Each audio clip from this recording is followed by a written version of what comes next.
ಹಳ್ಳಿ ಜನ ಒಳ್ಳೆ ಜನ ಅಂತಾರೆ. ಈ ಸಿಟಿಯಾಗೆ ಬೇರೆ ಕೈ ಕೆಳಗೆ ಕೆಲಸ ಮಾಡಿ ಸಾಕಾಗಿ ಹಳ್ಳಿಗೆ ಬಂದು ದುಡಿಯೋಣಪ್ಪ ಅಂತಂದರೆ ಈ ಹಳ್ ಮಿಂಡ್ರಿಗುಡ್ದೋರು ಜನ ಅನ್ನೋರು ನಿಂಬೆಹಣ್ಣು ಮಂತ್ರಿಸಿ ಮಂತ್ರಿಸಿ ದಾರಿಗೆ ಹಾಕೋದು ಹೊಲ್ಗಳ್ಗೆ ಹಾಕೋದು ಇದೇ ಜೀವನ ಆಗೋಯ್ತು ನೋಡ್ರಿ. ಸಿಟಿಯಾಗೆ ಹೋದ್ರೆ ಒಂದು ಕತೆ, ಹಳ್ಳಿಯಾಗ ಬಂದ್ರೆ ಒಂದು ಕತೆ.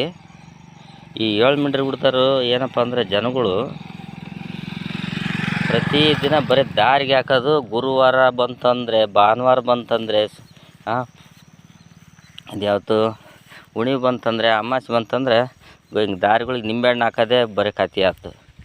ರೈತರು ಬರೀ ಹಳ್ಳಿಗೆ ಬಂದು ದುಡೀರಿ ಅಂತಾರೆ. ಏನು ದುಡಿತೀರಿ? ಹಿಂಗೆ ಮಂತ್ರಿಸಿ ನಿಂಬೆಹಣ್ಣು ತೆಗೆದು ಬರೀ ಸುಡೋದೇ ಜೀವನ ಆಕತ್ತೆ ನೋಡ್ರಿ.